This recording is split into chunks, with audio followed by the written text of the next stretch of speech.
Thank you for listening to the Pet Peeves Podcast, hosted by me, comedian Albert Escobedo.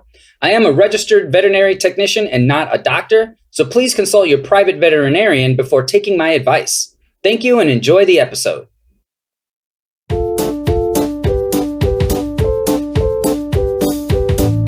Pet Peeves Podcast with Michael Beeghley.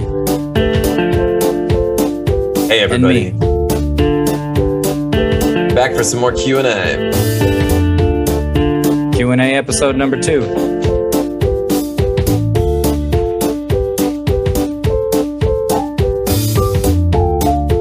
That's right, everybody. Welcome back. We are back here for Q&A episode number 2. I'm Michael Beeghley, a producer, and we are here with Registered Veterinary Technician Albert Escobedo. And I have a license. Your favorite Los Angeles comic. And we've got a lot of great questions today. And so it's springtime. And I think we're all seeing a lot of pets out in parks and out in the world. And so let's get to it, Albert. What do you say? Yeah, I'm ready, man. This is awesome. I love answering the questions. I think I'm getting a lot of positive feedback from the first episode. So I think this is a really great format for us and for everybody to get like the information that they're looking for, top search questions on the internet, Google helping us out.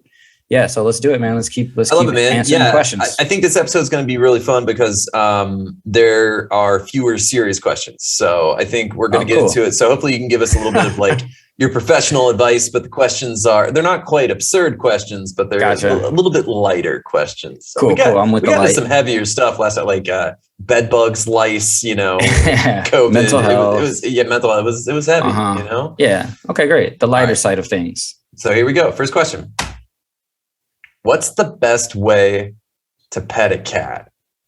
The best way to pet a cat. That's a good question. I like this question because just yesterday I was walking my dog and I see a cat in a bush and I want to pet the cat. I'm like a kid inside. I want to pet the cat, but I don't want to scare the cat. I have my dog with me. So I know that it's like tricky how to approach this cat.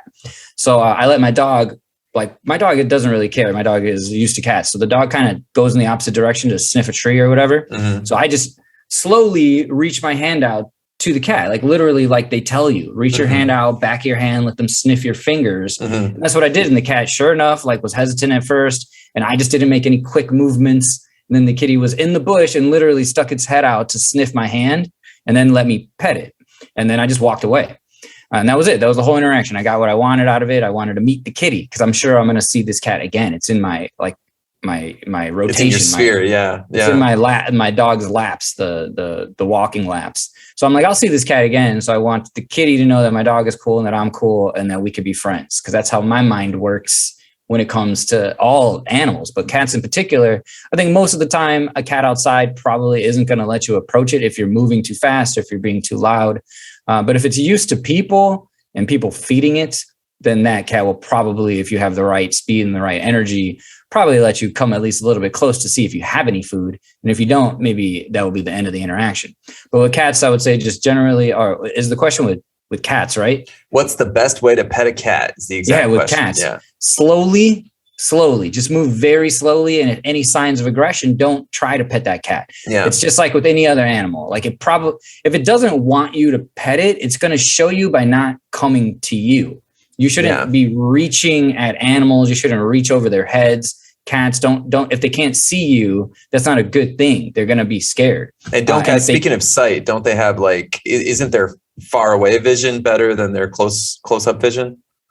I don't know. Because they're predators. They can see prey a little bit further away, but up close, they don't have the greatest vision.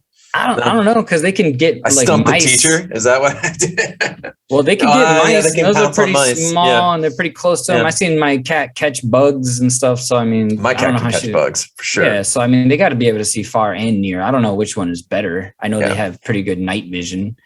But with petting the cats, I'd say in general, slowly. And if they show any signs of aggression, hissing or, their hair stands up or if they're just backing away from you. The pine cone tail. Yeah. Yeah, there you go. The tail fluffs up. They try to get bigger. They arch their back. Any of that Halloween cat stance, don't pet them. What do you think? I think it's interesting that this is the question. What's the best way to pet a cat? Because the thing about cats is, so I'm a cat owner of 3 years, 4 years. Anyways, I'm losing track of time. I mean, it's COVID time, right? Everything's weird now. What's time? When I was growing up, we were dog owners pretty much my whole childhood. Mm-hmm. And so I thought I was a dog person. Turns out I'm a both person. And both person is the best way to be, by the way. Unless you have a terrible allergy, be a both person, because they're both, I mean, I think you can agree, they're both incredible animals and incredible animal species with so much to offer. And they are truly different. It is really Garfield and Odie. Like, they are very different from one another. Very different. And the whole cats are smart and dogs are dumb. Not quite. There are intelligent dogs and dumb cats, but cats have a reputation of being standoffish. Cats have a reputation of you need to earn their love, and dogs have a reputation where it's like easy to meet a stranger dog. And I don't think this reputation it's like any stereotype. It's not exactly fair. It can summarize things up quickly, but I think there's so much nuance. And now that I've owned two cats, they really do warm up to you, and you can meet a stranger cat if you've got the good technique. You talked about this technique. And for those of you that are listening to the podcast, you're missing out on this. So I've got a technique where my hand, you can see my fingernails up and it's kind of cupped when I offer it to a dog, to a cat. Heck, I did this to a horse, and it's just, I was taught this because it shows that even if you're not holding food, they know what's inside your hand. And so I've heard that this is good. This is the one that you showed me a second ago, which is like your fingernails are pointing down and your hand is limp. And this is pretty good. But I heard that this one's even less threatening. But at that point, if you show a limp hand, you're not showing a fist, you're not showing a flat hand that can smack. You're showing that you are docile. And I think the whole thing is that you're just letting them smell your hand, back of your hand, front of your hand, your fingertips. Like, to me, they're just smelling your fingers. It's a smell your thing. Fingers, they smell like you. They smell if you have food. They smell like where you've been. Like, they smell each other's butts. They're smelling our hands. Our fingers are our butts. No, exactly. The butt that made me think of the butts thing. Like, it really makes sense. Wow. I thought it was more that they were worried you were going to smack them and hit them or something like that. I mean, I'm sure that's for some animals that maybe have been traumatized or have been hit, that's something. But I don't think that's the majority of animals out there. I don't think the majority of animals you come across are getting beat by people. I think that's probably more rare. Yeah. I mean, I think you get that in adoption circles. Sometimes you get like a traumatized dog. So my brother and his wife have a greyhound from the track. They rescued their greyhound from the track. A greyhound was in in that sport properly, has papers, has a pedigree, all that stuff, raced, that they have the racing record and everything.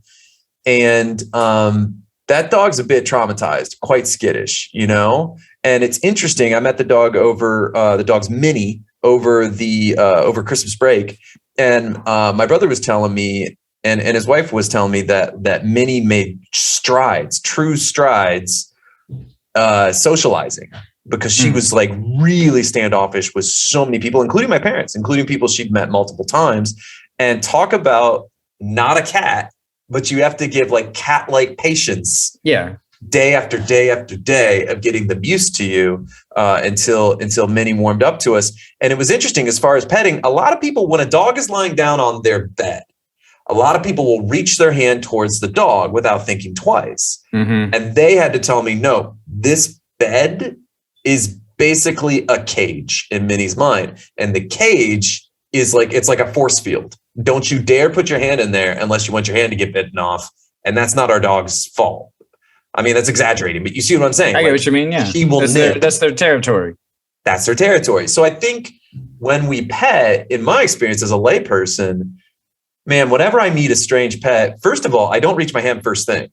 I try to look at them, try to pick up on their vibe. And if they seem to be kind of acceptable to it, it's that limp hand. And if they sniff it real quick and nothing else, cool. And if you get some pets out of it, cool. Well, the problem is I think there's a lot of people out there that are greedy, man. Yeah, absolutely. That's exactly what I think. That people, first of all, it is an energy thing. Like you're saying, you're approaching the animal, and in that initial approach, you're already judging. Is this cat want me to pet it? Is this cat afraid of me? Is this cat angry? Is this cat hurt, injured, sick? All these things matter. And then as soon as you get that initial, okay, this cat seems all right with me being near it, then you get a little closer slowly. And then maybe you reach your hand out and let them sniff your hand. But these little steps to it are what smart people do, or people that have animal experience. When you meet the people that are just, no experience or overconfident, or just think every cat is like their cat or other cats that they've met, then they just reach at them or just grab at them, whether they're sleeping in their den or sleeping on a bed or in a bush or on the curb. And I tell everybody, if you don't know the animal and it doesn't come to you, don't try to touch it, because you never know. You think that you've seen it all. You haven't. I probably have. And what I like at work, I work with all cats, and people get scratched or bit, and I don't. And I tell them, because I treat them all the same, that they're highly, highly capable of hurting you quickly without you having any warning. That the cat is harder to read than a dog. It is harder to read than a dog, and that they're faster. The cats are faster than the dog, and the cats are more flexible and nimble than the dog. So it's a different type of respect, but it's equal respect. This is a different type of respect. I treat all dogs the same, all cats the same, horses, pigs, cows, chickens, fish. It doesn't matter the animal. Like you really don't know how they're going to react to what you're doing to them. Because most of the time in my situation, it's not my cat, it's somebody else's cat. And the environment that they're in is strange. So they're never going to act normally. They're never going to behave like you predict they're going to behave. The environment is completely strange to them. I'm completely strange to them. What I'm trying to do to them in the veterinary clinic is very strange to them. So all that changes how I'm going to approach them. But to answer the question, how should you approach a pet? I do believe it takes the right kind of energy for a cat too. And then the whole direct answer to the question, like petting them across their back all the way to their tail. Of course they like that. They like scratches. I think cats like under the chin and around the head. The cheeks. Yeah, they like all that too, because they have sharp nails. It's hard for them to scratch themselves without hurting themselves. Yeah. So we can do it for them. And the same they use thing that back foot like a dog, but it's they miss spots. Dogs too. That's why dogs like when you scratch behind their ears and on their faces, because they can't really do it themselves without hurting themselves. Yeah. So, but we can do it for them. And then the belly and the chest area, they can't reach it. Cats and dogs, they can't reach this spot. That's why they love that. The sternum. That's why they love you that. Scratch that a lot. And under the chin and cheek, like it's really hard for them to get to these spots. Yeah. So they like that. Then the cats on their back of their tail, on their butts, you stimulate that area on female cats, especially, and they'll like arch their back. That feels really good for them too, and the whole across the tail thing. That's, because they have a lot of all the way down the back, and then I like pull up on the table gently, but you pull on the table a little bit, like with a hand around the tail, and then just make sure you finish the motion. Don't hang out on the tail, but it makes her really happy. Yeah, I think people don't know cats have scent glands all along their body, and that's why they rub against stuff. They rub against everything so they can make it smell like them, and it's on their face. I knew that it was making them. I didn't know it was because of glands. That makes they have scent glands. Sense. A lot of them on their faces. That's why they're their face, and then along the sides of their body and on their tail and on. So I butts. stink like my cat, and I don't even realize it. I mean, of course. And if you don't, she's going to come rub herself on you until to make sure I do. Yeah, exactly. Yeah. And that's why they rub themselves on everything. Anything on your legs, on your bring something new around your cat. She's going to start rubbing herself on it because she wants things to smell like her. Just like the dogs when they do this thing on the bed, they paw at it and they're like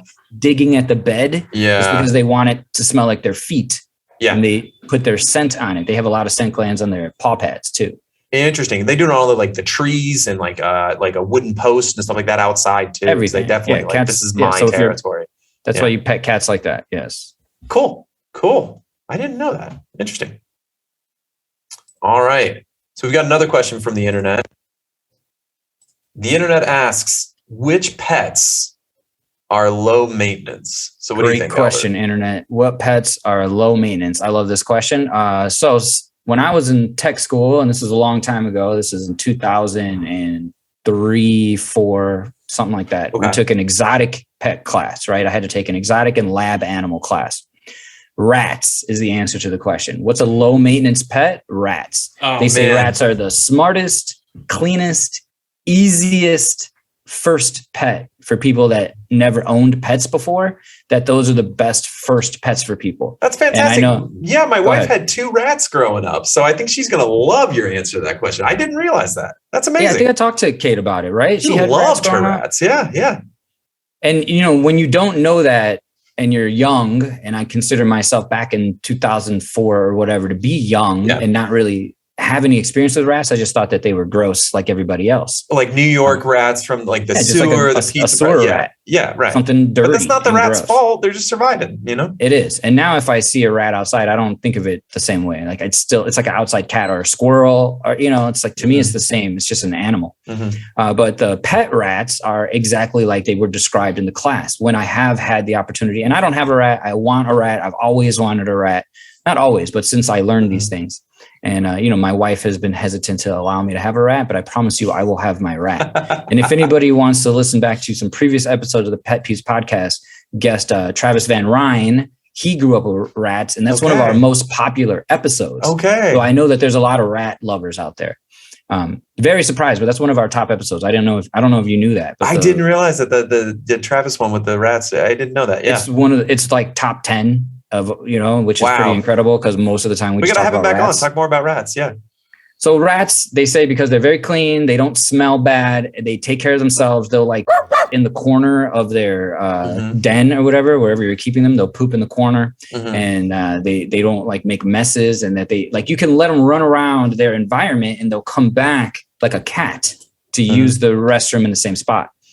And then the same thing that they clean themselves like a cat, and that they're just really smart, that you can train them to do things. They do the cat thing where they like lick their paw and then on their face. And they groom themselves. Yeah. Huh. Very, very, very good. So I think low maintenance pet. Cats, I think, are low maintenance, but cats, I think, are neglected in a lot of ways. The cuddles are not necessarily inevitable. You got to earn those. You got to earn those with a cat.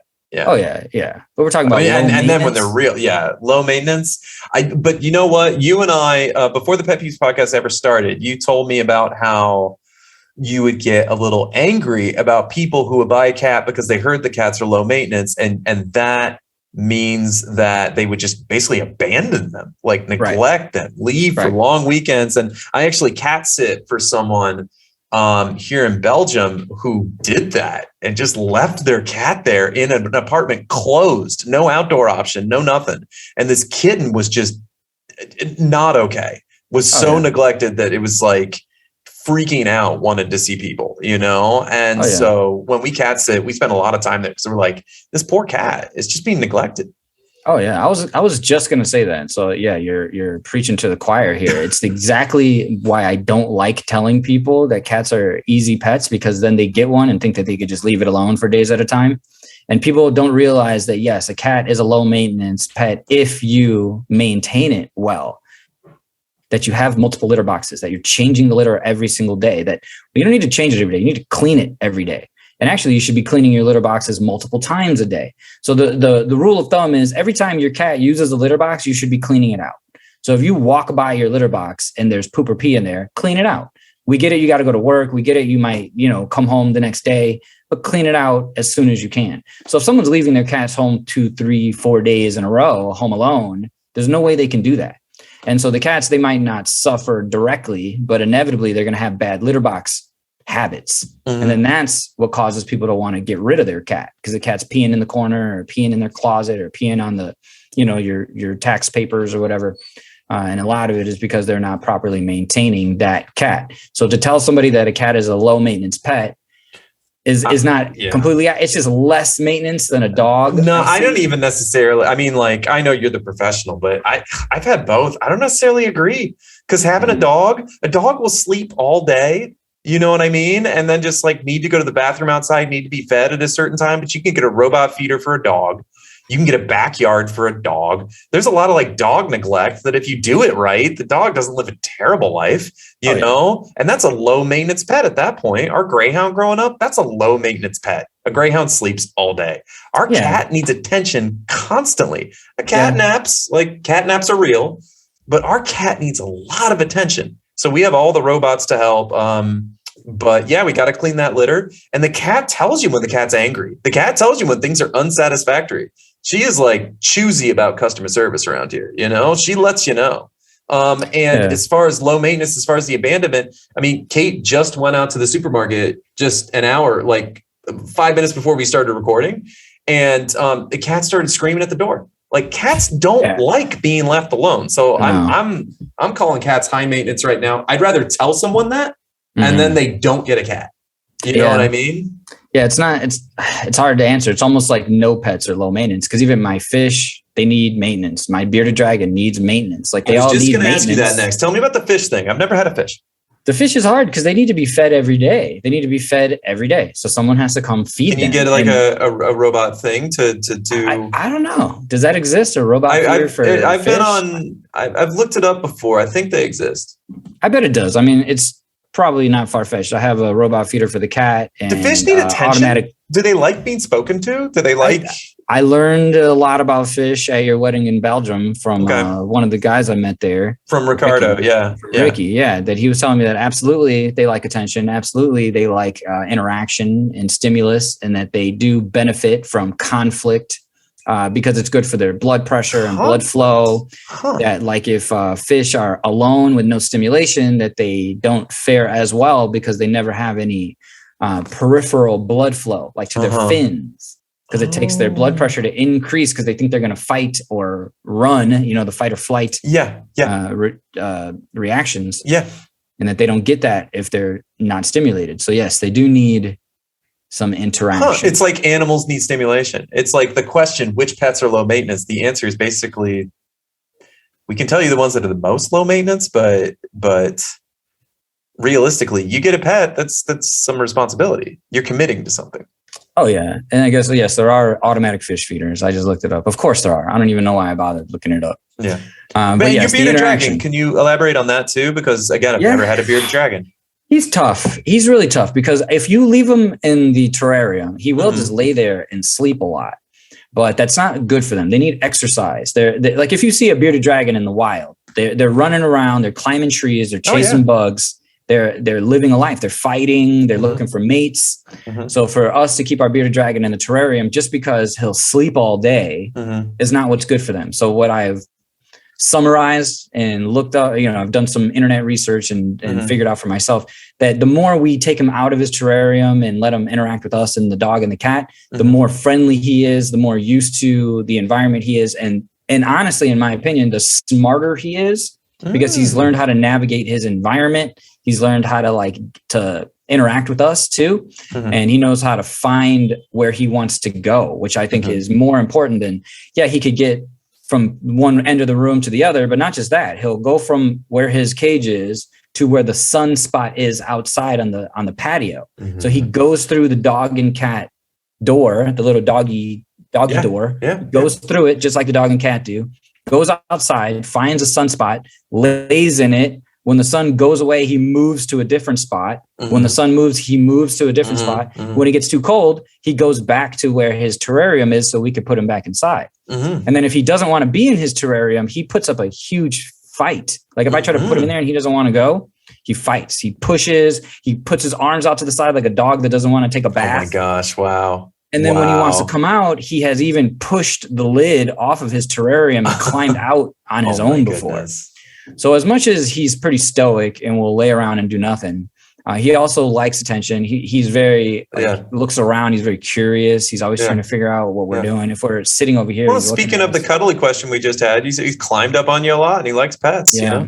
That's how I knew he was bonding with us because I had never had a bearded dragon before. But one day he was on the other side of the room and he ran up to my foot and climbed up on my shoe. And I was like, "Is that a coincidence? Did that just happen on accident? Was I just in his way, So then I moved him to the other side of the room and went on the other side of the room and he did it again.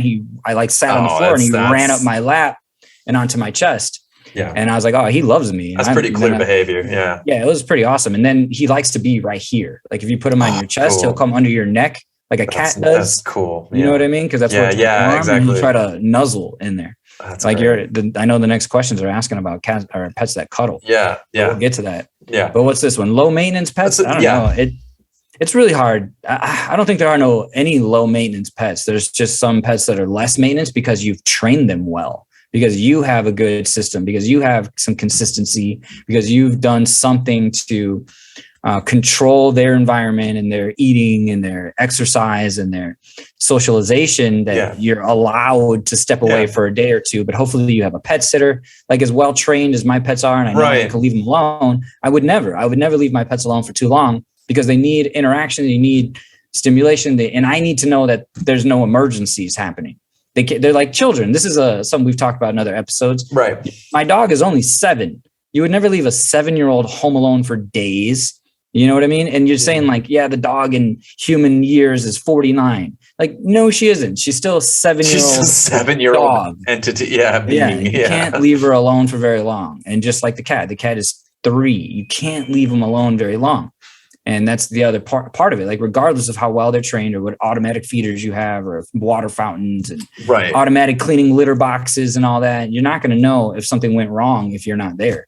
Look, at one of the things that concerns me, and this is going to come off as a little judgy, but I'm a little judgy, and this is one of the most Googled questions about pets this spring, and it makes me think there's a bunch of people that want to go pet shopping, and they Google this question. They Google this question. What pet can I get and go on vacation? Right. What pet can I get and basically not have any responsibility? And that's me being judgy. I'm scapegoating millions of people who've Googled this. But, but the fact of the matter is, I mean, people could be Googling it with different motivations. But it just makes me, if we can use this podcast to really remind people, if that's your motivation, don't get a pet. If that's your motivation, volunteer at a shelter and get your pet fixed. Don't even get a plant. Yeah. Talk to your friends who have pets and pet sit for them. Learn a little bit about it, and learn that it's going to take maintenance. It's going to, you answered a question last Q&A episode about, it was an answer to the question of like, which pet, can pets teach responsibility? And it's like, no, but you can learn responsibility and be a good pet owner as a result. But don't use the pet to teach you responsibility. Don't get a pet because it's the least maintenance of all the pets. Absolutely. Yeah, but I think the people that do look at it that way are not long for the pet world, like you were saying. So they should go to a shelter and see what all the other people who wanted a low maintenance pet ended up doing with those poor animals. Maybe foster a pet, then see what it's like, and then maybe go find yourself something that makes sense for you. That's a good point. Okay, which pets like to cuddle? Okay, which pets like to cuddle? Pretty light questions today, man. Pretty light questions. Yeah, man. I don't know. Dogs, cats, in my world, the bearded dragon. I think I've seen people cuddling with all animals, bears, horses. What did I see online? People cuddling with like lions and tigers, and I guess it's whatever you're willing to put your face even next a porcupine would want to, but you might want to wear some like armor or something. Maybe some goggles, some protective gear, like one of those baseball catcher's outfits. What do you think? What's the strangest animal you've seen somebody cuddling with? I mean, your bearded dragon. I think that for me, it blows my mind. I think it's so cool. I guess it's not that strange, but you're used to it. For me, that's like, it's just a funky pet. It's just a little bit different. But for me, I'm just very much in the dogs and cats world. I guess farm animals, like people make friends with their horses and pigs and stuff like that. But yeah, your bearded dragon, that's like a little exotic in my world. It's pretty cool to be exposed to that. You really normalize that. Absolutely. For me too. I never would have known, because somehow it just missed me. That little bit of information that this bearded dragon can be such a companion. But once you do the research and you start reading about other people's experiences with bearded dragons, is that they're like that they have really great personalities. So that's a really great pet for people as well. So I'm not sure about everybody's ability to take care of one of these pets. They do take a really particular type of diet, and a lot of really specific housing situation, the equipment I have to buy, the lights and everything, and his temperature and his humidity and what the bugs he eats and all that. It's a lot of upkeep. But if you keep him happy, he's just like the dog or the cat. He's got personality. He's got things he likes and doesn't like. He sleeps a lot, and he's super cute. And it's just like we talked about before. He's just like, his only job is to eat, sleep, and be cute. And so he's got like the best life. And he's new for most people. Most people that come over here have never had that kind of experience with an exotic pet before either. So for them to hold him and put him on their shirt, and the fact that they all see him on the internet interacting with the dog and the cat, and then he's so normal, that's really opens up other people's experiences too. So many people have come over to my apartment and held him and told me how they were afraid at first and then not, because he's so calm. And that's the experience that I've had too. Just, I had to learn that there's other animals out there that have personality. It's not just dogs and cats, and that like to cuddle, and they want to, like, literally, if he's cuddling here and I try to pull him off, he grips and he doesn't want to go. Under your chin. He wants his head nuzzled under your chin. He wants to stay there. Yeah. He wants to stay where we are. He wants to stay where it's warm. He likes to just not be in his little house. I'm sure he gets bored in there. Yeah. Well, especially because he knows he has options. Go ahead. I think it's one of the things, I think we learned a little bit about when we were talking on the previous question about low maintenance. One of the points I wanted to make earlier was that I think in 2020, many of us discovered what it's like to be in a cage. Like when you're put in your home and you're not allowed to leave, and a lot of people are getting a little bit fatter, a little bit less smart because you're just not engaging your brain. Yeah, we just become kind of like the humans in WALL-E, right? We become a little bit like blobs, right? You remember that? And so it makes me think, I think this is, do animals like to cuddle, even a bearded dragon, something exotic like that? I think animals they like interaction. They like interaction with other animals. They like interaction with you. They like interaction with the outdoors. They like exercise. It just, all of this stuff makes them cuddle more. But all these adventures that they go on, all this stimulation leads to just a happier household for you and them. Absolutely. A happier animal, a happier person. I do think the dragon would benefit from seeing what it's like to be around other dragons. So I'd kind of feel bad for him. Yeah, that's a good point. I think the dog and the cat, the dog definitely gets to meet other dogs often. The cat has met other cats, know what it's like to be around other cats. My bearded dragon, I think he's met another bearded dragon once. So I think that's sad for him, because I think he thinks he's a dog or a cat. See, that was exactly what I was going to ask, because you think that because there's the classic, if a cat grows up around a bunch of dogs, the cat thinks it's a dog, right? And vice versa. So you think that's happening, Yes. I only think that because the bearded dragons display certain behaviors when they're around each other, right? And my bearded dragon doesn't display those behaviors. I've seen him do it one time when he was around the other dragon where they wave. Have you ever heard of this? The bearded dragon wave? No, I haven't heard of this. It's super cute. It's just like you're picturing in your head. It's this very cute. They pick up their hand and they wave at each other. And it's a submissive motion. So the submissive, smaller or younger bearded dragon will do the waving. And the bigger one fluffs up its beard. That's why they're called bearded dragons. They have this skin under their chin that they fluff up. And my dragon will fluff his chin up. Sometimes it's just like he's stretching or yawning. He'll fluff his beard. Okay. But he only waved one time when that other dragon was around. So I feel kind of bad for him for that. But he does run around with the dog and the cat. Like he'll chase after the cat. He'll jump on the dog because that's what he sees. Right. We've tried showing him like video on the tablet of other bearded dragons, but he doesn't react.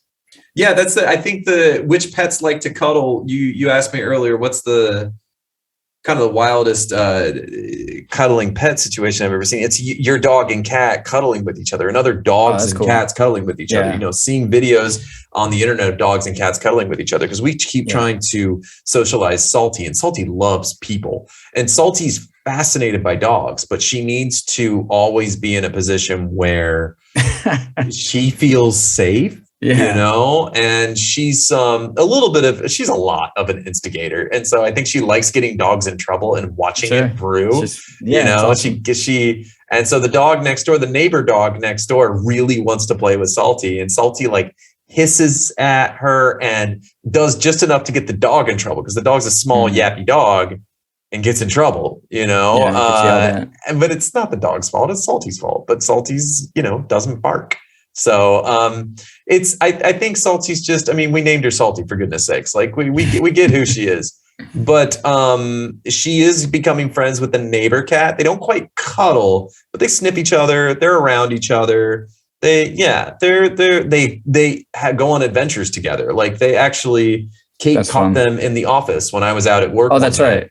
At the home office, she caught them, and it was like two teenagers weren't where they were supposed to be, and they kind of scampered out. And it's like, cool, all right, nice. They're making friends, getting into trouble. Yeah, exactly, getting into trouble together. It's great, teenagers, But but your dog and your cat playing together and cuddling together, that melts my heart. That's good. I don't know if anybody saw my today's Instagram post. Okay. I woke up with my dog and cat sleeping on my legs. Like I woke up with them both on my legs and I can't move. I'm like trapped in the blankets because they're both on top of me.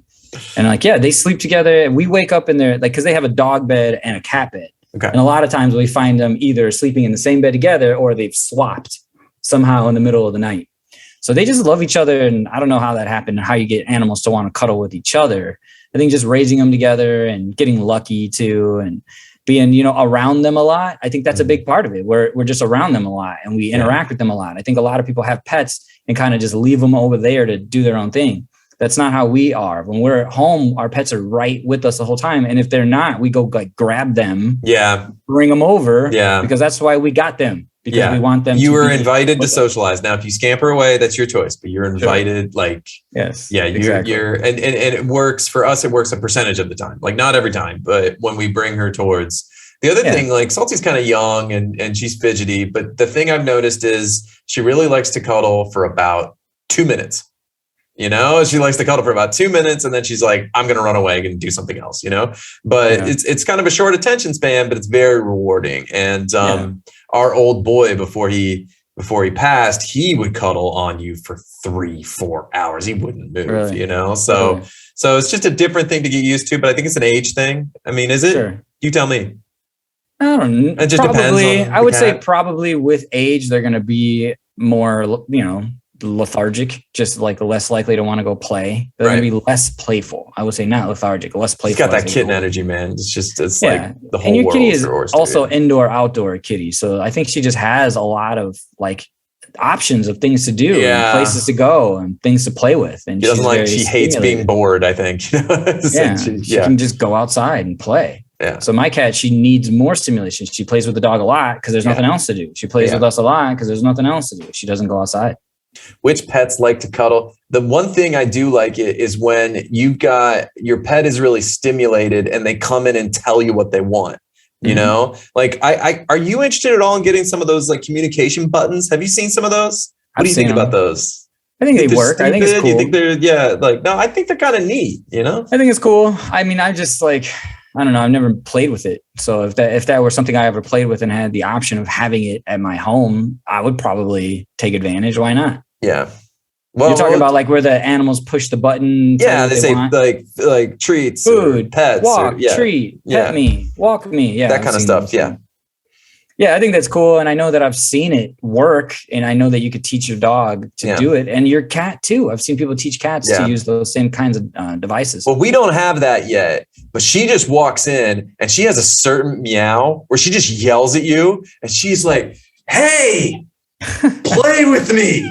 It's just that's how my cat is too. That meow. It's not the cuddle me. It's not the I need food. It's the specific meow, When my cat wants to cuddle, when I'm asleep, she'll come and she'll try to get under the blanket that I'm sleeping in, and she'll paw, just paw until I wake up and like lift it a little bit, and then she'll go under, she'll go between my legs and sleep there, right? And then if she's comfortable and happy enough, she'll start to knead with her nails in my leg. So I have to like put a layer of sheet between my leg and her. So she'll paw at that. And my wife has scars on her back of her arm from the cat doing that because the cat sleeps with us, on us, of course, and then kneads at night and scratches us. Oh my goodness. But she's so cute. It's like you said, it's like a reward. We're being rewarded with her presence that she loves us enough to come try to sleep with us and cuddle with us at night. Exactly. The dog will sleep with us for a little while and then go down to the floor and sleep in her bed and then come back to cuddle with us in the morning because she wants us to take her for a walk. Mm-hmm. Yeah, I know that morning. Like they woke up at 4, they went back to sleep, and now they're cuddling with you and they're trying to get you to wake up. Right. Pets are the best alarm clocks when it works. Absolutely. Right. Yeah. So yeah, it's nice. She's kind of like, I think she took it personal that we were gone for 3 weeks because of Christmas, and we had her looked after. She was well looked after, but when we came back for Christmas, when you live on a different continent as your family, I think when you go for Christmas, like it's a long time. And I think she she did not like that. The first couple nights we were back, she cuddled with us, but then after that, you could sense some resentment. And I thought, fair enough from her prerogative, and it's like, we need to earn that back. And it just started clicking, like, I think 3 weeks ago. She's just all in, and it's starting to become a thing where we've had her for about a year. No, we've had her for about 8 months, and she's a little over a year old. It's now becoming the situation where, does she remember a life before us? And I think she's starting to get that loyalty. Which pets like to cuddle? Some pets are an easy cuddle. I think some of them, it's a loyalty thing. I think some of them, you got to pay your dues. Absolutely. So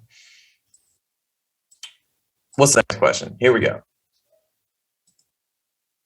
Which pets are the most affectionate? Which pets are the most affectionate? I don't know. That's a hard question to answer. I don't know. Dogs and cats, it seems like to me. They're like always with people. They're constant companions. They're always there. Man's best friend, the dog.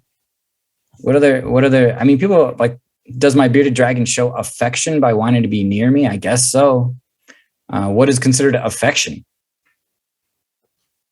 I suppose the person who is Googling this might want like a dog answer, like a Labrador that will come and just lick your face off. Oh, like which breeds? Kind of yeah.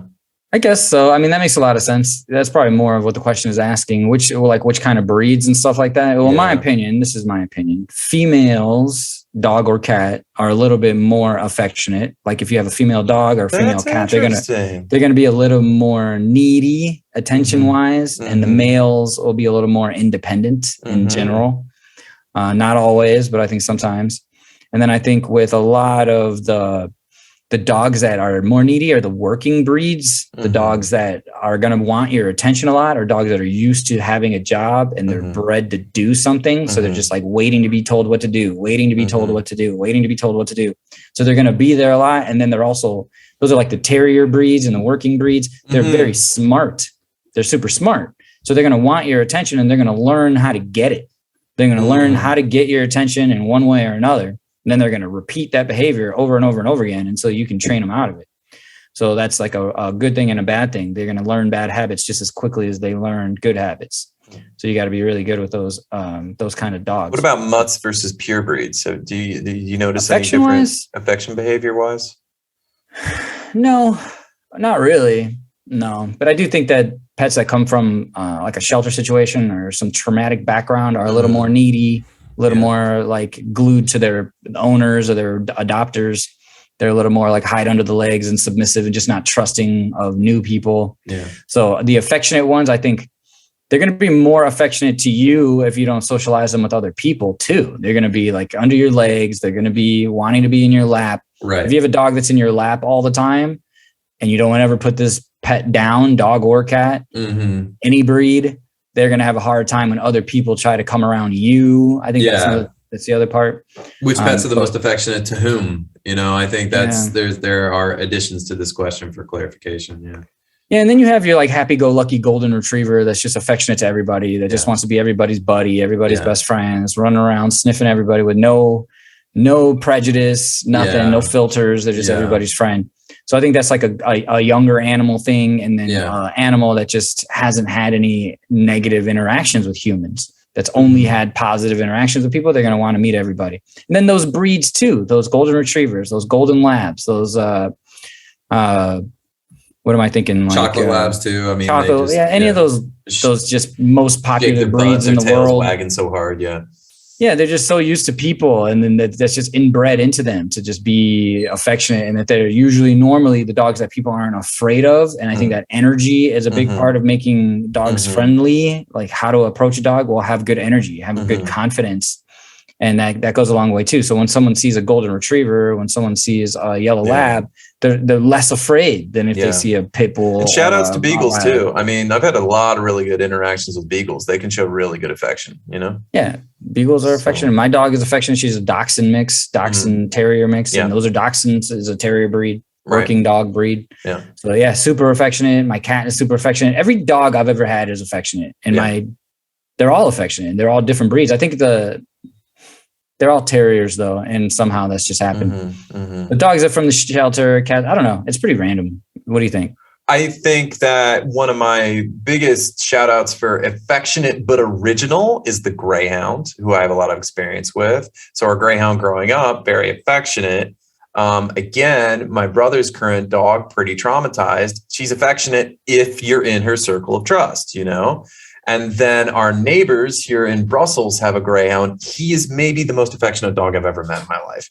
He is ridiculously affectionate, you know, like he wants to almost be a lap dog. He wants to jump up on you and stuff like that. He's so affectionate. And I've seen that too. It's like really hard. It's really hard to say because some dogs want to be in your lap the whole time. And if you just tell them no, they're okay. You know? And what I'm trying to say is you can't even answer the question with a breed or a gender. Like there's no consistency. Pretty random. But Greyhounds do a really interesting thing when they're affectionate. They don't lick.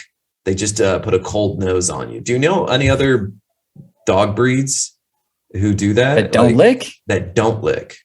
Is it like the Greyhound, Whippet, Italian Greyhounds? Are they consistent with that? I don't know much. I didn't even know that they don't lick. Is that a thing? Lick. Greyhounds don't lick? They even hesitate to eat food out of your hand. Now, if they want it, they'll go get the food. But often they take their long snout, and because they've got like an anteater tongue. That thing is long, right? And they just don't bust it out a ton. Now, will a Greyhound lick you eventually? Yeah, eventually. But you got to really know them, and they don't do it. You know, the whole time we had our Greyhound growing up, he didn't lick me. We'd have to get peanut butter and put it on a spoon for him to lick it. You know, that's interesting. I've never had a Greyhound, so it's hard to say. And the experience I've had with Greyhounds was a while ago, and I just met your friend's Greyhound when I was there. Yeah, and I can't remember any licks, but there's just some dogs that don't lick a lot. And then there's some dogs that lick a lot. Like my dog licks constantly. Like that's her go-to move. She wants to lick everybody and lick, and she will keep licking you if you let her. So that's the other thing. I don't know. I think it's just depends on their breed, their environment, whatever. If say you have a pet that you allow to be in your lap all the time and allow to sleep in your bed and allow to be with you a lot. And then that same pet goes somewhere else where somebody doesn't have that same need for the pet to be with them at all times and has different rules for where the pet can be.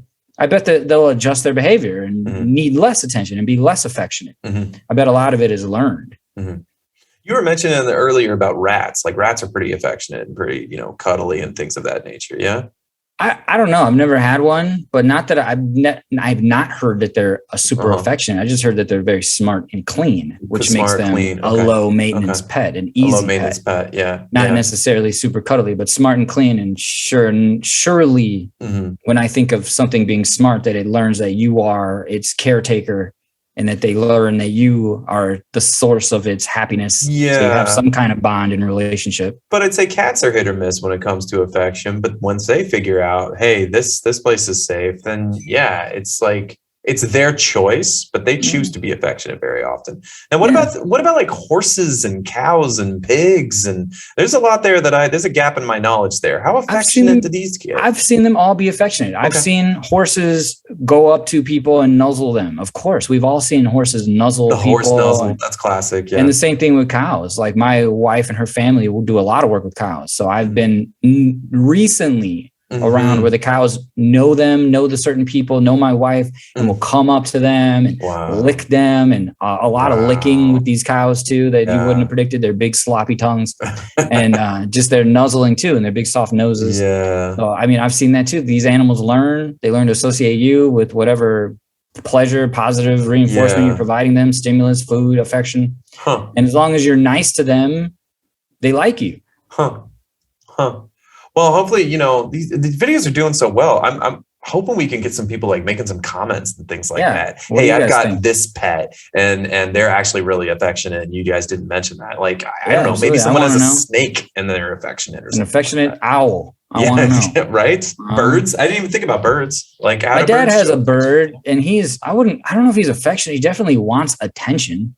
He definitely likes attention. Is that the same thing as being affectionate? I don't know. It's like it's engagement, but it's but I have seen people, that their bird is with them and they're cuddling with their parakeet. And I'm guessing it's like just how is your bond with this animal? You can cuddle if your bond is close Sunday enough. I was on a jog, Kate was on a bike ride, and we were on Sunday at the park, and someone had their bird with them, like some kind of just on their shoulder. They're just waiting in line getting a beer, and it was just a bird on their shoulder. That's insane. See, that seems like affection. I don't know. Mike Tyson loves his tigers. I mean, right? It's all different. I mean, fish, like Ricardo, we got to get Ricardo on here and talk about beta fish. Oh yeah, that's true, man. He has a wealth of knowledge. Much knowledge, and I mean, there's got to be something there. Very interesting. Very interesting. Talking about animal behavior. Very interesting. Which pets are good for home? Might not be the best English practiced in this question. I got it. This is exactly what is asked on Google, and which pets are good for home? Like, which are good homebody pets, Tough question. It depends. I think animals benefit from having a lot of space. Most of them having a lot of space. Even a small pet. You think about like a fish in a fish tank. Like that's pretty small from what their natural environment is. A terrarium for my bearded dragon, pretty small. An apartment for my dog and my cat, pretty small. So I'd say if you're saying home, as much space as you could give a pet, they all need space. But if you just want to keep a pet inside, let's just try to answer the question. Something something small. You don't want an elephant in a small space. You don't want a dog or a cat in a small space. I think they get bored and that causes behavior issues. I think the one thing I will say here, again, the exception to all the rules is the greyhound. I mean, greyhounds don't make bad apartment dogs because they're such couch potatoes. They just require a daily walk. You got to get them a raincoat. You got to get them a snow jacket. They walk every day. And if they live in a snowy environment, that wasn't what they were originally bred for. So you got to bundle them up really well. They got to get some kind of exercise. And if you can find some sort of fenced in area, a dog park, something to get them to run a little bit, or an extended leash in an open field, that is also really good for them to exercise those muscles that they've been bred to grow. They are race cars. But that's my main point. Having a big house doesn't make that much difference for a greyhound because they spend all day on the sofa or on their dog bed, or like 23 hours a day and 1 hour a day sprinting. This is what the breed is meant to do, is to rest and sprint. So they're kind of a weird exception. Do you know of any other big dog breeds that like kind of rest 22, 23 hours a day? Yeah. I mean, it's like you can like these giant, they like a Great Dane. Great Danes you can have in your house. People do all the time. People love Great Danes, but they still need exercise. Mm-hmm. So if you do have a home and you have a Greyhound or one of these Great Danes or an English Mastiff or one of these 200-pound dogs, you have to at least have a yard or the ability to walk them. Yeah. Right. You can't just keep them in your house all day and like have them poop on the puppy pad. Oh no. And I would never mean something like that. They got to have that daily walk. That's critical. Yeah. So that's what I'm saying. I'm trying to answer the question directly. Like just to have in your home and it never leaves your home, something small. Cause I know people have had cats in their studio apartment and the cat never goes for a walk and it's an indoor only cat. And that cat is okay because it doesn't know any better. That's its whole life. But could you have a dog in that same environment that never leaves the studio and poops inside and sleeps inside and never leaves? I'm sure you could, but that seems like an awful existence to me for a dog or a cat. Mm-hmm. So I think like if you're going to have an indoor pet, a pet that mainly stays inside, and let's accept that your dog is going out for walks once or twice a day. So any animal that you can get proper exercise, I would say what's good for a home, if you can get proper exercise and a reasonable environment that they could be comfortable, happy, healthy, clean. I mean, anything can be good for a home. Yeah. I think there was a really interesting book that I read. When was this? Like a couple of years ago. And it was all about kind of it was a very like futuristic book, kind of all about digital future and this and that. And there was some chapters on kind of robot related pets. Have you seen some of this stuff? Of course, the robot dog and stuff like that. Yes, and, robot dogs. I've seen there's robot dogs, and then for the elderly, there's like a seal pup that's a robot, but it's like a soft kind of pillow, and it's this idea of Well, I mean, and there's the phenomena from when we were kids, that whole Tamagotchi thing, like you get a little, you'd have to feed it and this and that. And I know it's kind of crazy to bring up the Pet Peeves podcast. Typically, we talk about biological pets, I think for a good reason, for sure. It's what you studied. But I think there's this idea of, if you want that companionship, if you want that affection, if you want that, there are ways to simulate that, and you're not going to hurt a living being, Yeah, that's really good that you mentioned that. And we learned about these robot pets in school too. It's interesting. Okay, cool. And that was a long time ago. So they had these robo dogs. Mm-hmm. The robo dog, they were taken around to old folks' homes to just see if there was a positive effect on their well-being. Like the other question was asked, are pets good for mental health? So the robot pets, like the Tamagotchi and anything that needs to be taken care of, but because the robot dog would respond, come, sit, stay, bark, and follow you around. Right, the old people would like to pet it. And then they came out with the new version, the Seal one you're talking about, that's softer, not a robot, but that they can pet it. Mm-hmm. Then it makes the people but it is kind of a robot though. It doesn't move a lot, but it gives facial recognition and responses and stuff like that. It's fascinating. Absolutely. And the fact that it actually had positive effects on these people's stress level and blood pressure and mental health, that I was pretty surprised, because I think that I wouldn't, but I probably would too. If I was playing with this thing and it was interacting with me and it was responding to me, I'd probably laugh and smile and have a good time. And maybe it would get boring eventually because it's a toy, but I think it would be cool at first. And if they improve the technology, even better. And then if that's your pet in home, and if that's the future of pet ownership, the robo dog. I don't know that it is so much, but it was just, some people, it was interesting though, that like a kid in his dorm room took this, I think it was a Toyota based pet. I forget what the brand was, Sony, I don't know, whatever. And it was one of these kind of advanced robot dogs.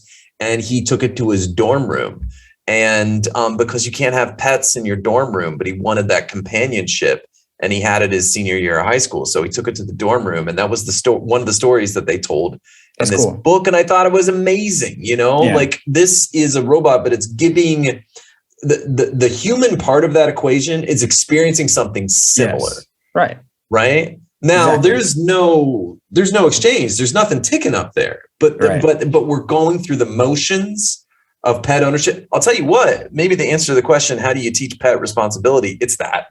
Start with the robo-dog. If you can't do the robo-dog, you don't deserve to have it's like the Tamagotchi. It's like that parenting class you take in high school and they make you carry around a baby. Yeah. That has like a robot in it, that if it cries, you got to feed it. And that's it. People get some kind of, it's like a video game where you level up. And you have to like solve problems. And maybe if that's what you like, and that's the part of the pet ownership that you enjoy, just taking care of something, that you get something back from it. At least that kind of psychological experience, responsibility training, then the payoff. And the robot is programmed to give you payoff. The science supports it. It absolutely makes people feel better to have something to interact with and take care of.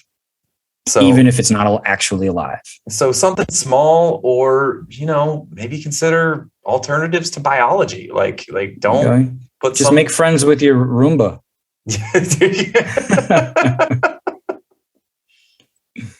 got a mind of its own. Sometimes, man, it just wants to eat everything like a pet. It wants to, hey, stop chewing on that. Hey, stop it. There you go. Let that go. We tell our Roomba. Put that down. Should pets be allowed in school? I think probably a younger part of the audience is Googling this. Should pets be allowed in school?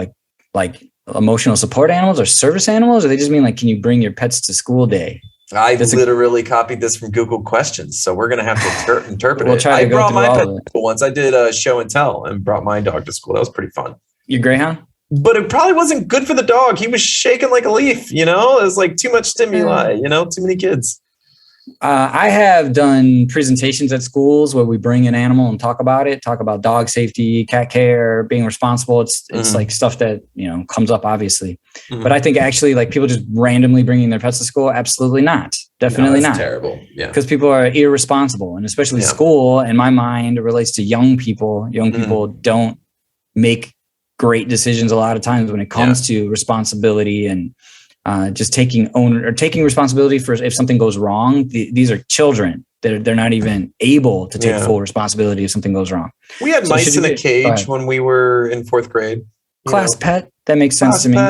class fish. But that's the teacher's responsibility, right? Yep. So should you just and then they like choose a student and it's their job for the week and then they alternate, stuff like that, Yeah, I think that's proper. I don't think that people should be taking their pets to school. Oh, no, of course not. What do you think about like office dogs or office cats though? No, I don't like that either. You don't like that either? Interesting. No, I think that it promotes that sort of thing getting out of hand. Once you have one, why not two?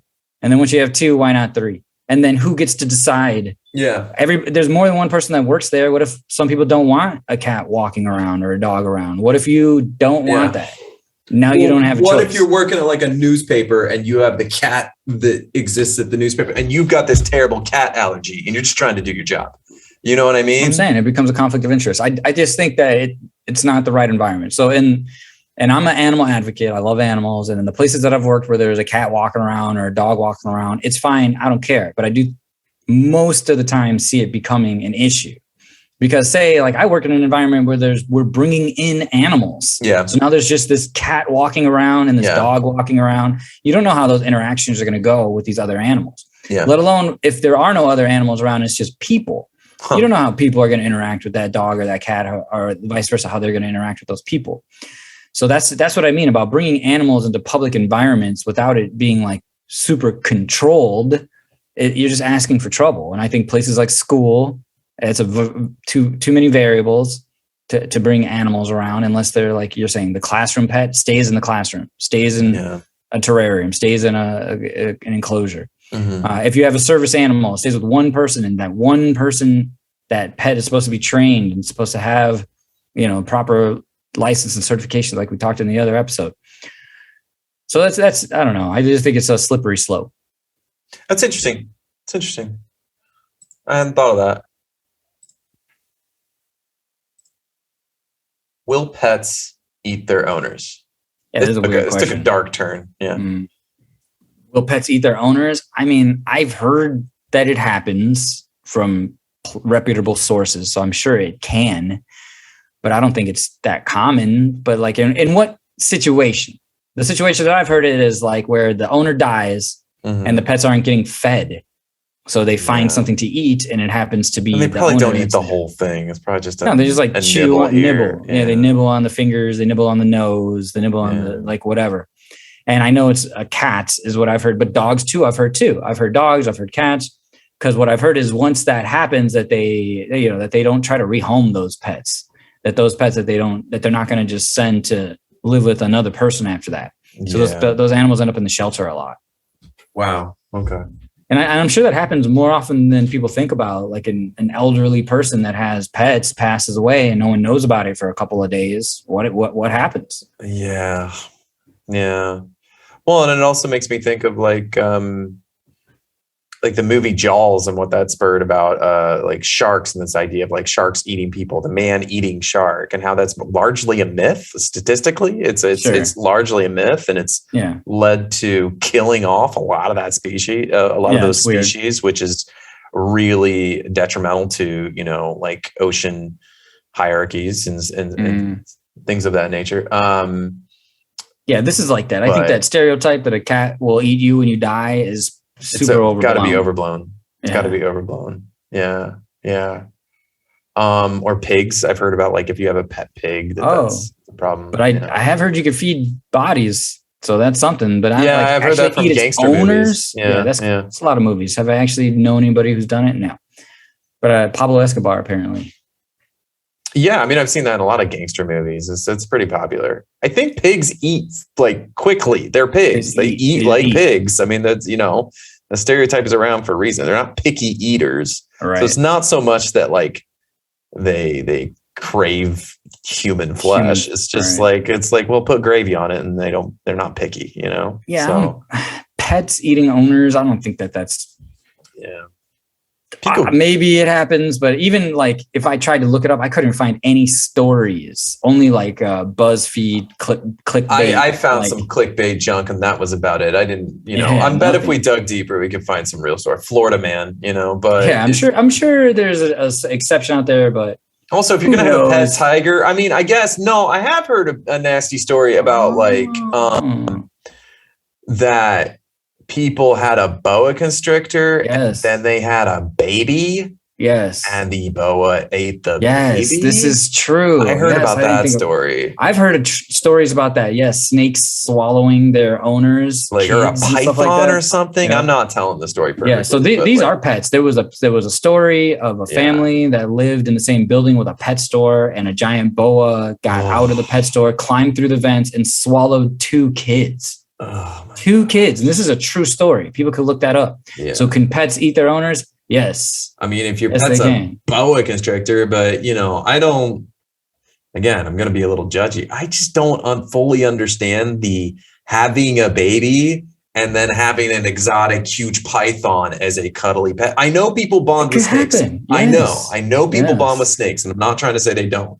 And I mean, also people have like pit bulls and Rottweilers, and I've met pit bulls who are just softies. They're just cute, cuddly, but they were bred to be, you know, pretty strong fighters. So fighting is not eating, though. Like, what's actually swallowing humans, snakes, and anything else? I don't know. I know people like the bear grizzly guy. He was in there too close with the bears. He got eaten by bears.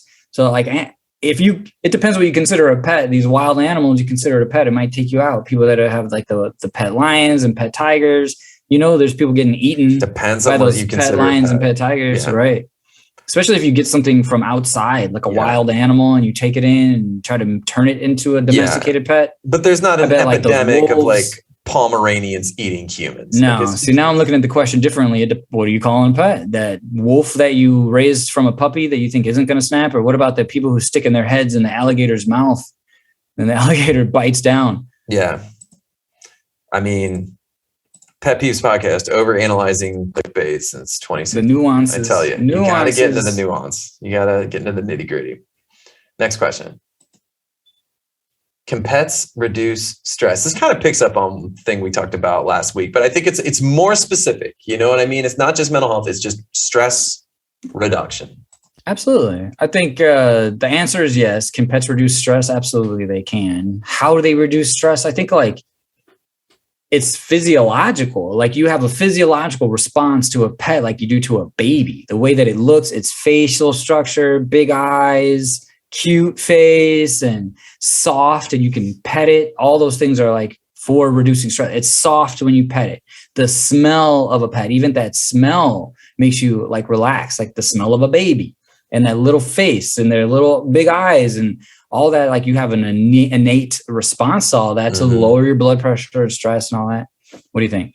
I think you were talking earlier about how like even non-biological pets, the robot pets, have been proven to reduce blood pressure and noticeably reduce stress and all these quantifiers in the elderly and in closed experiments or where they really took stats on it. And if a robot can reduce stress, then I mean a real biological pet's got to be, you know, just as effective, if not more, you know.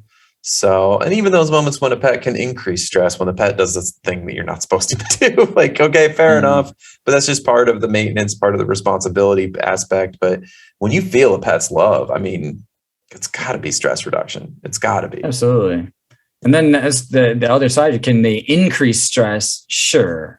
Just like a child can, just like your kid can, you know what I mean? So, yeah, but I think stress reduction is like, this is by far true. Stress is a huge factor in all of our lives and everybody's like day-to-day and mental health and physical health and emotional health. Stress affects all that. Stress is really bad for your health. Extremely bad for your health. Yeah, it's like smoking. You know, it's terrible. Yeah. It causes inflammation, generalized inflation. It causes rises in your cortisone levels. So you're like, excuse me, you're messing up your body. And a pet is instant relief and medical relief. And you got to keep that in mind that those, because you don't have to have your own pet. You could find a friend's pet or a family member that has a pet, or go to the zoo, or, you know, go to the dog park or go volunteer at the animal shelter or whatever.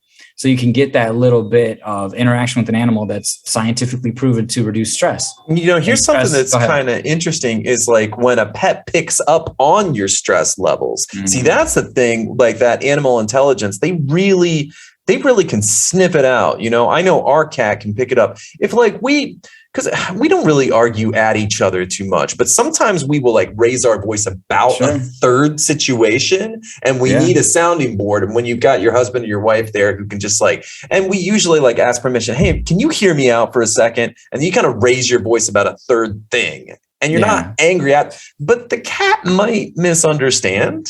A little pick up on it. Might pick up on like, well, you're angry. Are you angry at her? Is everything cool? And just like their behavior, it changes. Absolutely, dude. Really observe that. So I don't know. Maybe you can talk on that for a little bit. Just like pets are observant of our stress. Absolutely. I think that they pick up on our energy levels very, very well. And this is going to sound woo-woo and voodoo to everybody. And that's fine. This is like, to me, working with animals and working with other animal professionals, your energy level is absolutely coming across these animals. Absolutely. That you're matching their energy level. They're matching your energy level.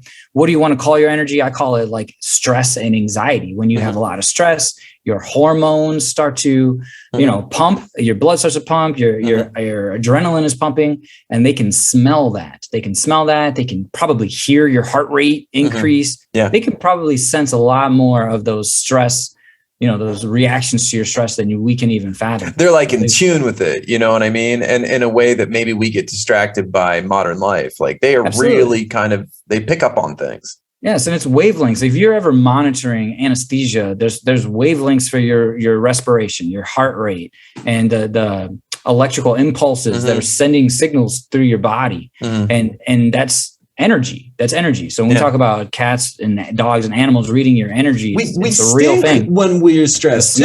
I mean, we give like hormonal responses to stress. And I bet the more stressed you are, your hormones and your smell increases. You know what I mean? You have these, and we're talking about pets who have way stronger noses than we do. Like they just pick up on stuff. Absolutely. So they're going to pick up on all those levels of our stress. So if our stress is high, their stress is going to go up. If our stress is low, their stress is going to go down. And that's kind of the bond, that communication, nonverbal communication that you're having with them. When it comes to stress, I think like life's going to get you. You're going to get stressed. And one of the things I really love about having a cat is she picks up on it and she kind of calls me out on it. Now, her language has only a couple words, but she really calls me out on it and says like, hey, why? From my perspective, I eat, I poop, I play. And so my life's easy. And I'm like, I can't just tell her you don't get it. What I tell her, what I think to myself is, okay, she's trying to chill me out because we're family, because this is our space, and it's just whatever's happening sucks, and that's true. But also take a deep breath. Yeah, my dog is like that too. She'll like if we're stressed out, she'll be like more affectionate and more trying to be with us and lick on us and just. It's obvious to her when we are stressed, and she's trying, and you can tell by her behavior, she's trying to distract us from that stress. And I think that's, as a distractor alone, pets decrease our stress. Yeah. Just a little bit of stop thinking about whatever you're thinking about that's stressing you out. Look at my cute little face. And that's enough to snap you out of some difficult moments. And I think that's why I like working with animals. I like working with animals because you always have that distractor when things are getting overwhelming or you're just stressed or you have a lot of anxiety. Pick up a kitten, pick up a puppy. If that doesn't relieve your stress immediately, I don't know what will. Maybe chocolate. Maybe.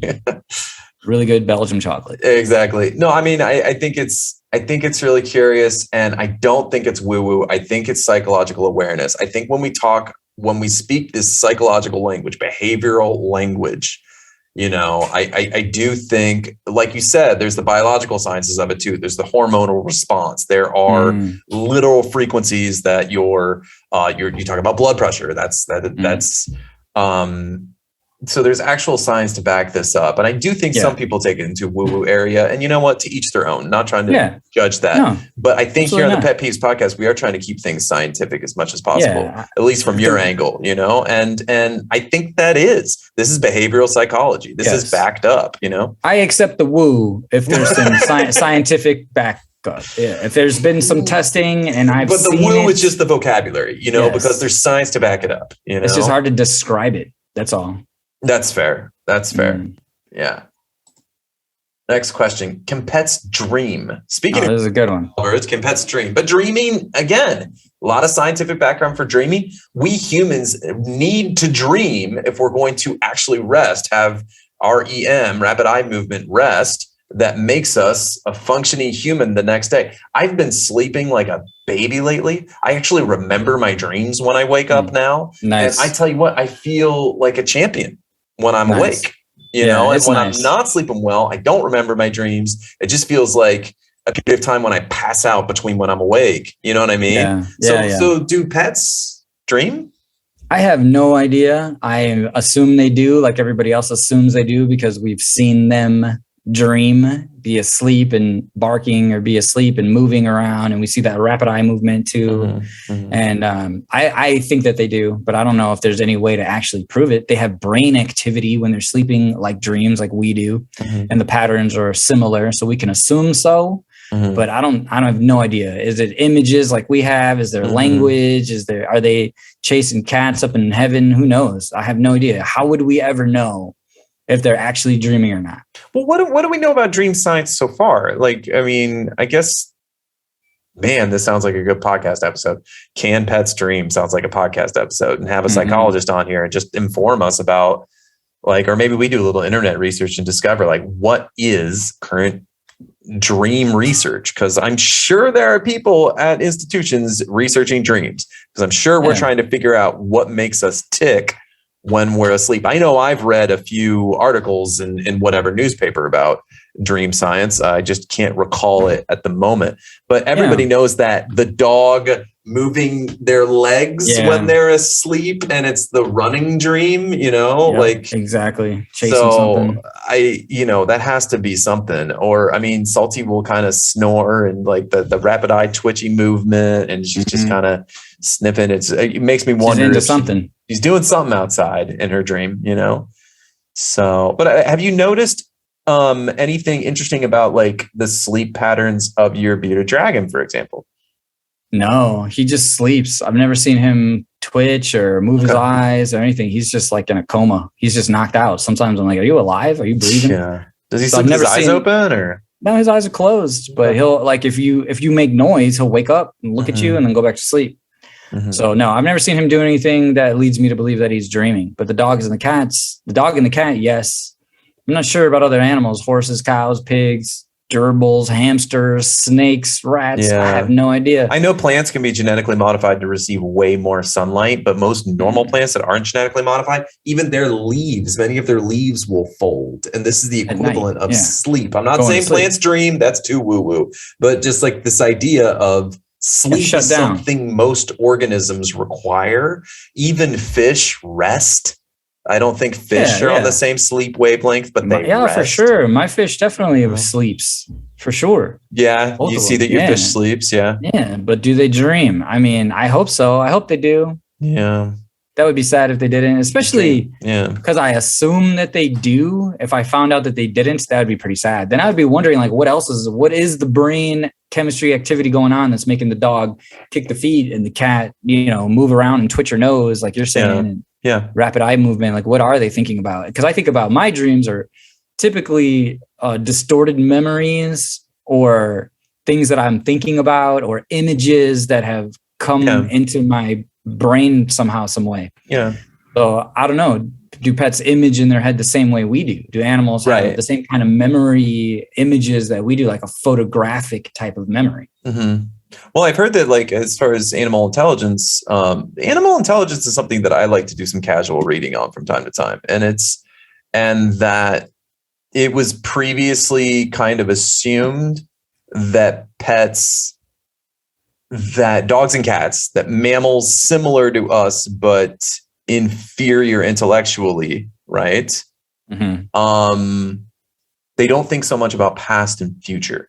That what makes humans really peculiar is our ability to think so much about our past and about our future. Right. And it's where we start to get into like creation of religion, like humans have religion and cats life and don't death so and heaven, because we start to think about purpose. these really complex things. Yes, life. Yeah. What is my purpose? Yes, what is the purpose afterlife, of life? Elephants have a version of ceremonial burial, which is fascinating because we previously thought humans only did, and now we discovered that elephants do. And so dolphins have some peculiar behaviors that are almost kind of human-esque in this. But when it comes to dogs and cats, they don't think so much about that kind of stuff. So dreams, it's like a synthesis of your past and your present, and your brain's kind of going through things. So maybe, sounds like this is something we need to research a little bit more. Yeah, it's interesting. Because I'm thinking about other things that people dream about is like your fears, right? Oh, I forgot my homework, or I didn't study for a test, or I'm naked in front of an audience. And I doubt animals have the same kind of fears. Like you're saying, they're more present. They just want to survive. They're not really thinking about the past. Maybe they do have the same fears. Maybe Salty's freaked out from dogs, Maybe they are having those, I forgot my homework dreams. Maybe they're afraid about getting hit by a car. Maybe they're afraid about all the human noise and stuff like that. They have fears. Yeah, that's true. Maybe that's what they're dreaming about. Their fears, their hopes. We're going to have to put a pin in this. This is too interesting. We're going to have to, it's, I know that we, prepare before Q&A, but every once in a while we get one that I feel like this one stumped us, and I feel like we need to readdress it in the future. Some research, for sure. When pets come between partners, this is the last question of the day. And this is not a question, but it used a question word. And I do think there is a thing of inquiry. This is a thing. So two humans date and they can break up and there's a pet, or two humans date and the pet maybe prefers one or the other and it creates fighting in the home. Let's talk about this. This is kind of a sad question to end on, but it's important stuff. Yeah. I mean, when pets come between partners, I think there's generally, when that happens, is because one person was more of an animal lover than the other, or the pet was more one person's than the other. And, that could become a conflict for sure. I think that if you call yourself an animal lover, you really have to know what that statement means. You really have to know that it takes a whole lot of patience, like that not all animals are the same, not all dogs, even the same breed, even the same, species, breed, age, got it from the same person, from the same mother, or even all the puppies aren't going to be the same. And you really have to know that and understand that to say that you love animals. So then you come to be with someone else who has an animal. You have to be super honest with that person. Like, oh, I like my dog. I like my cat. Not so sure how I feel about others. But if the pet is the reason why a couple doesn't work out, I can understand that. I think that you probably should want to be with someone that loves your pet like you love your pet. And that I think that, like in my situation, I married my wife when she already had a dog, but I had to make that dog my dog. That dog is now my dog too. It's not just her dog. It's my dog. It's our dog. And if I didn't have that mentality, I think it would be really hard to just live with somebody else's pet. I think it's a great point. I try not to get too terribly personal on the Pet Peeves podcast, but I'll share this anecdote because it does assist with this a little bit. So there was about 4 years ago, Kate and I weren't doing so hot. And so there just came a time when I needed to get my own apartment. And it's cool. It's healthy. We're married now. So we, are quite victorious. It's a happy ending story. Mm-hmm. But during that time, Kate adopted a cat. And we hadn't owned a pet previously because I talked previously on the Pet Peeves podcast. We just continued to not own a pet out of respect for how much responsibility it takes. Right. But a cat found her, basically the cat adopted her and climbed into her window. And then when we immediately started dating, even though I got this separate apartment, trying to patch things up and work on things. And I met this cat, and that was something. She felt a close bond with this cat. And she told me, after the fact, she's like, yeah, if you weren't going to get along with that cat, I didn't think it was going to work. And it's not that she was trying to choose the cat over me. It says a lot about a person if they can't get along with your cat. And thank goodness, there's another layer to this story. And that is that I had a pretty bad cat allergy. And And she, you know, bless her heart, Kate did everything she could. She got an air filter. She got extra vacuum cleaners. We just practiced a lot of cleanliness. And Ricardo, who we've mentioned a couple of times, the beta fish breeder and mutual friend of ours, he encouraged me. He's like, have patience. You will. I was really allergic to cats. And after 6 months, it really comes along. You notice it after 3, but after 6, it really comes along. And I know with some people, they have cat allergies and they can't get over them. Their body can't adapt. But for some people like myself, like Ricardo, we were able to kind of adapt to our cat allergy. And now I have nothing. Like I can pet Salty and rub my eyes and it's nothing. But at first it was awful. Interesting. It was really bad. So, I mean, those are, it's really hard to predict, right? Say you don't know you have a cat allergy and you move in with somebody who has a cat and suddenly you're having these allergic reactions. Maybe you take some Benadryl and it's fine. Maybe it's not fine. Are you going to stay in that relationship? Are you going to try to get that person to get rid of their pet? Those are tough situations and it happens all the time. I would definitely, not move in with somebody if I don't know about their pet, if I'm not close with their pet, or if I don't like pets, or if I have any kind of hesitation. Yeah. But most people, like you said, will get over an allergy in my experience. Mm-hmm. And if you really love dogs and cats, the allergy is really not going to hold you back. You're going to figure it out, one way or the other, get through it. But if you're somebody that you're just looking for excuses to not be with your significant other, the pet is a pretty good one because that's a really long commitment, 15 years most of the time. So I think that relationships probably that aren't working because of the pet have other issues, underlying issues. Because, if you're getting into the relationship with somebody and you really, really love this person, you really want to be with this person, nothing should really get in the way with that. It's like if they have kids, you gotta, I'm not getting along with my significant other's kids. Well, you gotta make yourself get along with them. Mm-hmm. You gotta go the extra mile. You gotta figure it out. You gotta do some research, maybe get some counseling, whatever it takes. You don't just give up. And if you're willing to give up, then that relationship was doomed. Anyway, that's my opinion. Pets coming between people, it's just another thing, another red flag. If somebody doesn't like my dog, I probably don't like that person. Do you know what I mean? I know exactly what you mean. Yeah.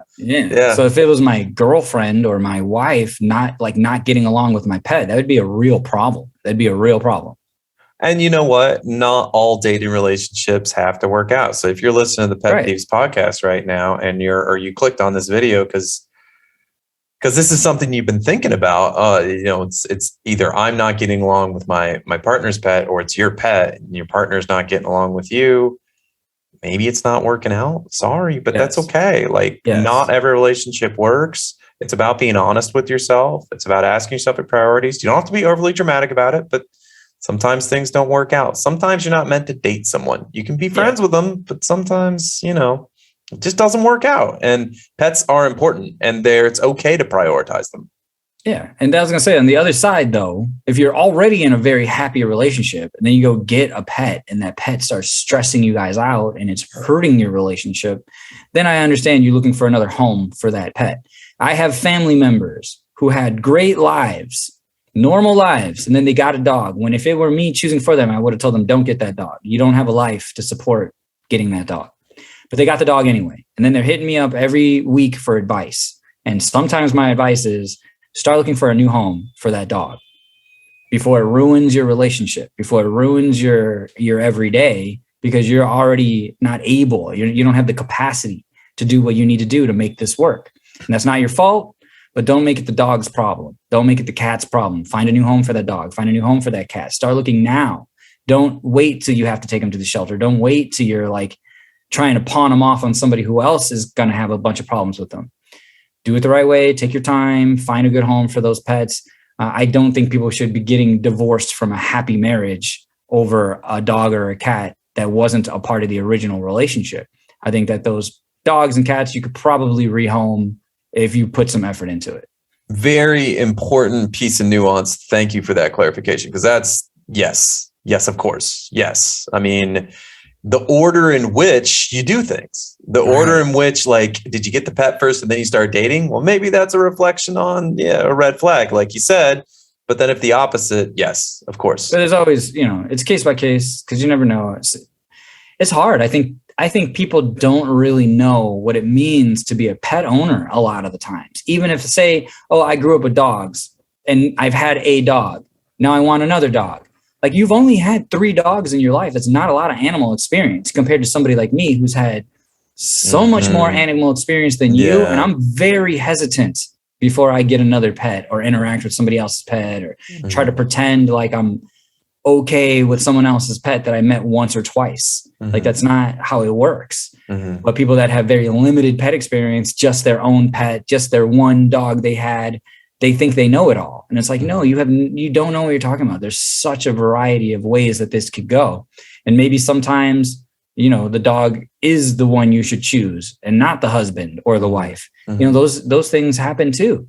And I think having a pet is like having a kid in a lot of ways, that people's true colors will come out, because that means, like we talked about, you have to be responsible for a long period of time, and people break and they show their true colors, or they just can't handle that amount of responsibility. So some of the themes that we've talked about today, and some of the themes we've talked about a couple weeks ago, and just kind of on the Pet Peeves podcast these last 5 years, is just talking about themes of maintenance. Like how, you know, what kind of pet was low maintenance? That was an earlier question in this podcast. You got to talk about, is your relationship too high maintenance? But any relationship takes some maintenance. Any relationship worth its salt takes some maintenance. Can pets teach responsibility? No, you need to be responsible before you take on a pet. Can relationships teach responsibility? No, you need to be responsible in order to make your relationship function. You know, I just think that there's a lot of these questions about pets, not to say that all of us are the same as a dog or a cat, but it's just about interaction with a living being. And at the end of the day, it's about maintenance, responsibility.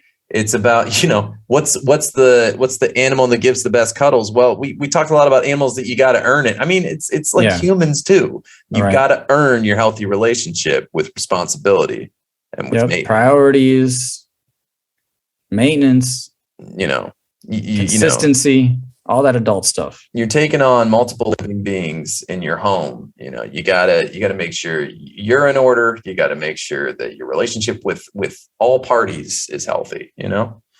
So.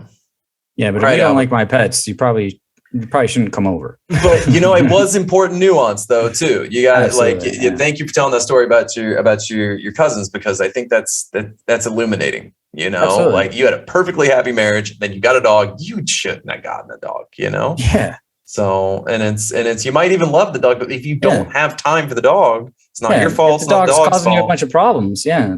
These things happen. Bad equation, you know? All right. Well, let's close things up. That was a really nice episode. So if you have a pet related question for Albert that you would like to have answered on the show, please email us to petpeevespodcast@gmail.com.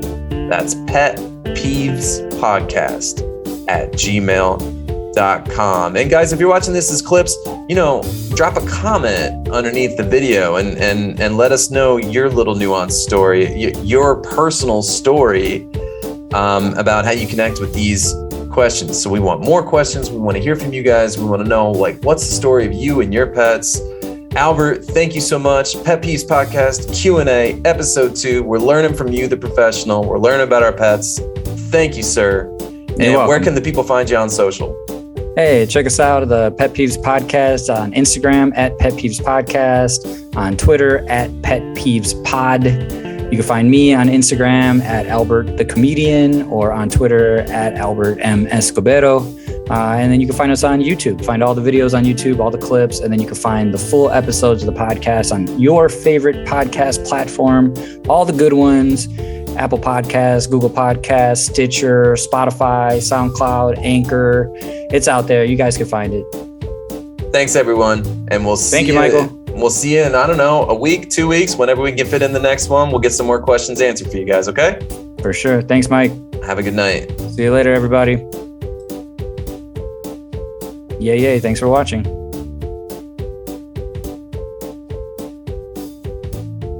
Cool. There he is. Toofy the dragon. Angelita the dachshund mix. Thanks for watching, everyone. Shout out to, this is Arthur Hamilton. Check out his photography online. This great picture by Mr. Arthur Hamilton.